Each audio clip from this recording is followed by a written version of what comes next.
La famille Jenkins a acheté une nouvelle maison dans le Wisconsin. L'immeuble est resté vide pendant 3 ans après le départ des précédents locataires. La rumeur qui courait était que quelque chose de terrible s'y passait, mais les Jenkins ne sont pas de gens superstitieux. Il n'était pas vraiment possible de les effrayer avec des maisons hantées et d'autres superstitions de ce genre. Le père, la mère et leurs 2 fils ont ouvert la porte et sont entrés. Devant eux, ils ont vu une maison plutôt spacieuse et vide. Bien que personne n'ait habité ici depuis un certain temps, les nouveaux locataires avaient l'impression que quelqu'un y vivait encore. Pourtant, ils ont rapidement écarté ces pensées et se sont dirigés vers les escaliers. Ils ont tous les 4 levé les yeux, puis ont hurlé d'horreur. Le père de famille avait cru se voir lui-même, mais sans tête. La même chose est apparue à la mère et aux enfants. Chacun se voyait décapité. Chaque membre de la famille comprenait qu'ils se trouvaient au même endroit, mais ils se voyaient comme s'ils s'observaient depuis un angle différent, comme du côté de l'escalier. La femme était la plus malchanceuse d'entre eux. Elle s'est sentie toucher son visage. Dans un état de panique, elle a sorti par réflexe un pistolet de son sac à main et a commencé à tirer craintivement dans toutes les directions. Une balle a transpercé la poitrine de son plus jeune fils et il est tombé sur le sol sans vie. Le reste de la famille, ne comprenant même pas ce qui venait de se passer, s'enfuit dans différentes directions. Dans le couloir, à côté du cadavre de l'adolescent, un homme sans tête se tenait droit dans la confusion. Constatant que la porte était ouverte, il se glissa dehors. Quelques minutes plus tard, la créature sans tête marchait dans une rue animée de la ville. Le rythme modéré de la vie dans cette petite ville américaine s'est instantanément transformé en une pure panique. Les piétons et les conducteurs se sont mis à hurler d'horreur et à maudire à haute voix. Et tout le monde se déplaçait comme s'il ne savait pas où aller. Chacun se voyait sans tête, et de côté de la position où se trouvait une créature visiblement sans tête.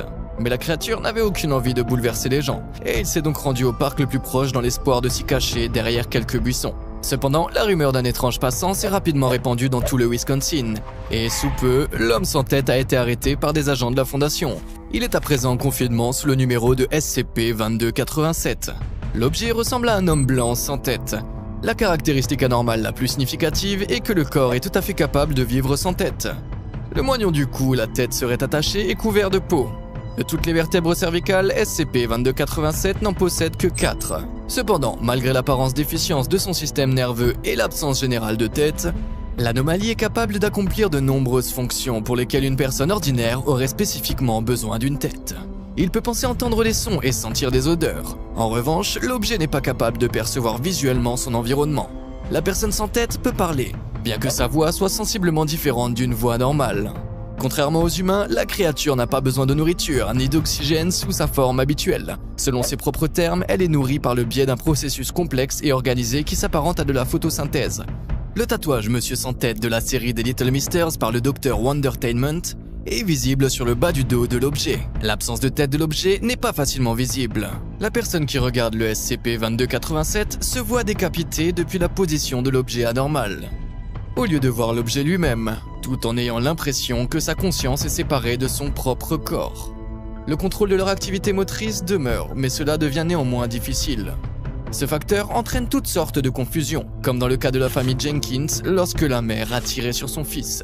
Détecter l'absence de tête de l'objet n'est possible que par une observation indirecte, comme par le reflet dans un miroir, à travers le verre, les lentilles, dans les photographies et aussi par des enregistrements vidéo.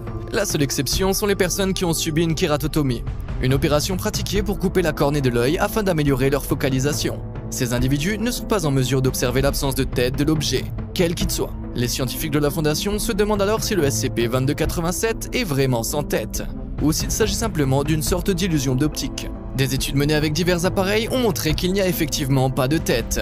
Il n'y a pas de tête et la repousse d'une tête est peu probable. Mais malgré tout cela, il est capable de faire de nombreuses choses qui nécessitent normalement une tête. Et il ne s'agit pas nécessairement de satisfaire uniquement des besoins physiologiques. Monsieur sans tête peut en fait porter des chapeaux, des masques, des foulards et des lunettes.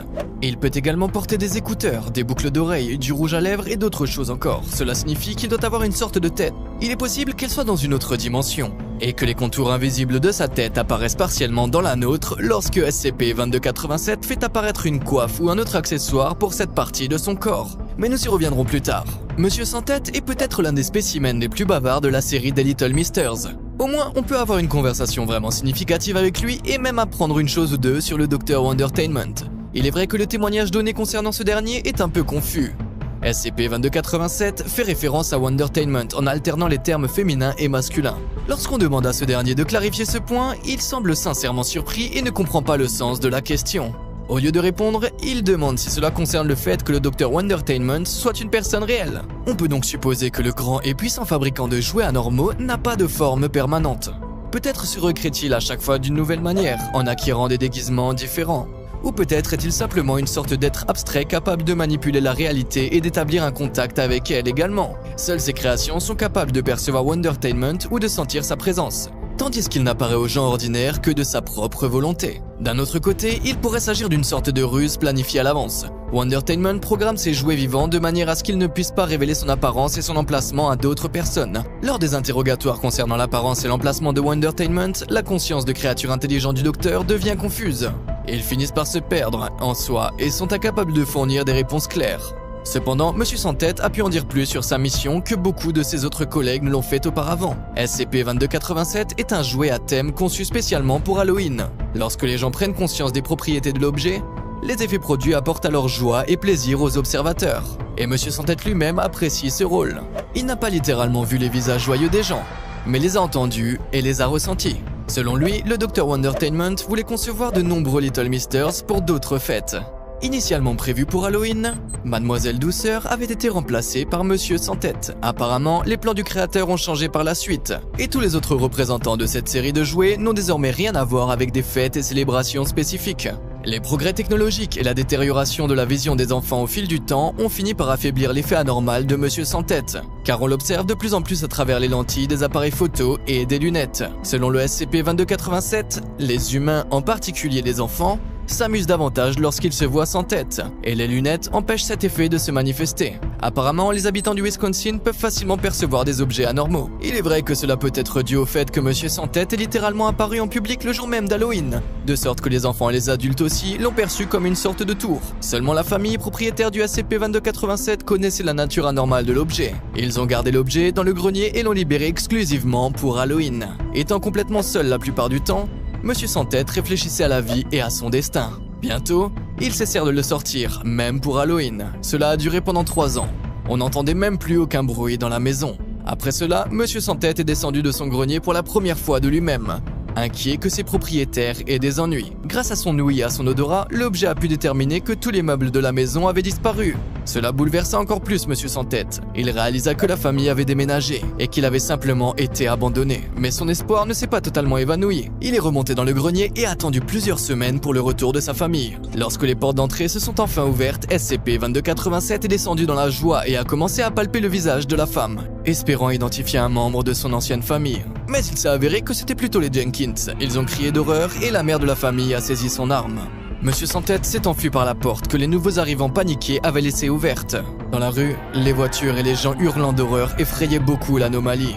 Dans un effort pour éviter cela, il s'est dirigé vers le parc, où il s'est caché dans les buissons jusqu'à ce que les agents de la fondation le retrouvent. Même si maintenant tout est plus ou moins clair concernant la finalité de l'objet, le mécanisme de son fonctionnement reste encore un mystère. Cependant, ceci s'applique techniquement à toutes les créations de Wondertainment. Elles fonctionnent à partir de la pure magie anormale du fabricant de jouets. Cela vaut tout de même la peine de chercher une explication rationnelle. Très probablement, la conscience de l'observateur lors du contact avec l'anomalie se transforme partiellement en Monsieur Sans Tête, du moins la partie de lui qui est responsable de sa perception. De ce fait, il y a une légère désorientation dans l'espace, puisque l'observateur se sent dans la même position que son corps.